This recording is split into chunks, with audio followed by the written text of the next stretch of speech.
as you gained the weight, Yeah. knowing that everyone wanted you to go the other direction, people made bets with you on national television, you wanted to go in the other direction. What do you feel? Is it pure powerlessness? Is it anger? Well, I think that anybody who has, not somebody who just has like 10 or 15 pounds to lose, I don't know, I've never been that person. But I think for anybody for whom it has been an ongoing issue in your life, where you actually use food as an emotional repressant or suppressant, as I have done over the years, I would eat when I was happy, I would eat when I was sad, I would eat when I was tired, I would eat when I didn't know if I was tired or happy or sad, to decide, am I tired or happy or sad?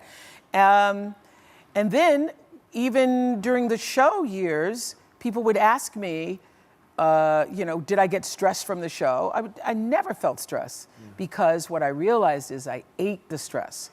And even now, I have to work at not eating the stress. And as I learned more after we started doing shows together, don't have a bowl of chips on your desk, have some almonds. Well, you eat a bowl of almonds and see what happens. Yes, you know, that'll do it too. That'll do it too. So you can eat as. I remember switching out the bowl. I didn't get the desired impact. Yes. So I over the years have learned how to manage that thing. Even now, I get a phone call. You got to do your taxes. You got to. There's a little anxiety feeling that comes that could be satiated if I just had a few chips. You know, I would feel a little better in the same way that I think an alcoholic probably feels like if I take this sip, something eases, something calms there. And now I will just feel that feeling. I've actually been standing in the cupboard looking at the pretzel, thinking, I want a pretzel right now.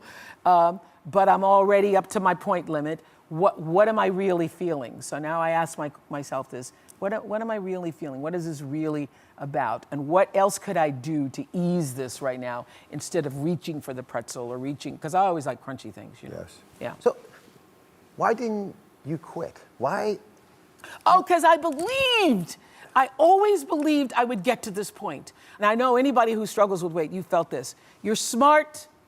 You're really intelligent, you're great at your job, you're good at your business, you're great with your friends, you can manage all of those things so well. Why is it this one thing? What is this thing that I can't conquer? And I always believed that I would live to see a way to balance it, that I would live to do that. Thank you for watching. Don't forget to subscribe and turn on notifications so you never miss out on new videos to live the good life.